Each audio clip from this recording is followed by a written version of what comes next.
বৈশাখের প্রধান আকর্ষণ কিন্তু এই মেয়েরা, ললনারা, তাই না? যত দিন বাড়ছিল, মানে সময়টা বাড়ছিল, তত মেয়েরা কিন্তু আসছিল শাড়ি টাড়ি পরে। ছোট ছোট বাচ্চা মেয়েরা শাড়ি পরে কি সুন্দর লাগছিল সবাইকে, যে যার মতো সাজ দিয়ে চলে এসেছে। সাথে কিন্তু মায়েরাও ছিল। এখন কিন্তু সাংস্কৃতিক প্রোগ্রাম হয়ে, যেখানে মাধুর্যরা ওরা হচ্ছে গিটার নিয়ে প্র্যাকটিস করছে। ওদের একটা সং ছিল ওদের স্টলের সামনে। তো ওরা, ওর ফ্রেন্ডরা একটা গান সেট করছিল, ওরা সব রিহার্সাল করছিল। ওটা দেখছিলাম, সেটা ক্লিপ নিয়ে নিলাম। এখানে যে মেয়েদের একটা প্রোগ্রাম ছিল, সাংস্কৃতিক অনুষ্ঠান। এখানে হচ্ছে রবীন্দ্রসঙ্গীত হচ্ছিল, তারপর জাতীয় সঙ্গীত, যেটা দিয়ে স্টার্ট হয় আর কি। স্যাররা সবাই সাজুগুজু করে বিভিন্ন রকম প্রোগ্রাম করছিল। এখানে দেখেন 1 ঘন্টা খানেকের মধ্যে কি পরিমাণ দর্শক হয়ে গেছে। এখানে কিন্তু এখন সাংস্কৃতিক অনুষ্ঠান হবে, যে যার মতো নাচ গান আবৃত্তি, পয়লা বৈশাখে যা হয় আর কি। এখানে সবাই এসে একদম পরিপূর্ণ অবস্থা। এখানে আমরা মা ছেলে একটু ক্লিপ নিয়ে নিলাম। আমার ছেলেকে তো আমি খুঁজে পাচ্ছিলাম না, সেই স্কাউট বলে কথা, খুঁজে খুঁজে বের করতে হয় ফোন দিয়ে। তো একটু ভিডিও নিয়ে নিলাম। এখানে আমি একটু এক পরিচিত ভাবির স্টল ছিল কসমেটিক্স, ওটা একটু ঘুরে ঘুরে দেখছিলাম যে কী কী আইটেম আছে। আসলে মেলাতে তো সবাই মানে টুকটাক কেনাকাটা দেখার, স্টল দেখা, এটাই মজা, তাই না? আর এখানে পিচি পিচি মেয়েরা এই যে সেল করতেছিল।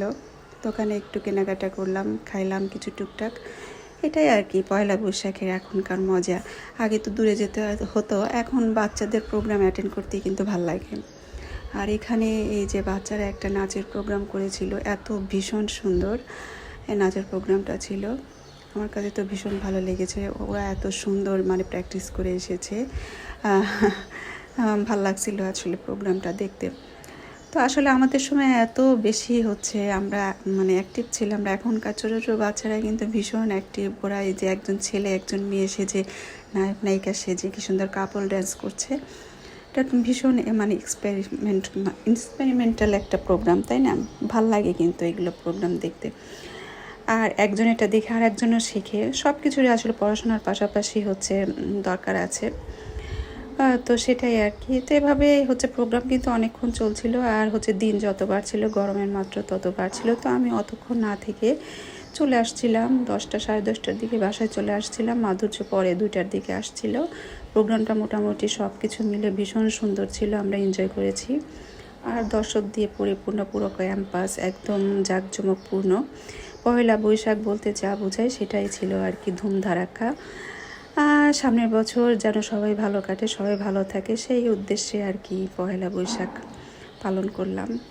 গরমের মধ্যে দিয়ে, আনন্দের মধ্যে দিয়ে। সবাই আমাদের ভিডিওটা শেয়ার করবেন, লাইক কমেন্ট করবেন, পাশে থাকবেন, দোয়াতে রাখবেন, বাচ্চাদের জন্য দোয়া করবেন। আর বেশি বেশি কিন্তু লাইক কমেন্ট করতে হবে। আর আমার ব্লগটি কেমন লাগলো অবশ্যই কমেন্ট করে কিন্তু জানাতে ভুলবেন না। আর মাঝে মাঝে হচ্ছে আমার বিজনেস কিছু অ্যাড থাকে, সেগুলোর উপরও চোখ রাখবেন। ভালো লাগলে কমেন্ট করবেন, ইনবক্স করবেন।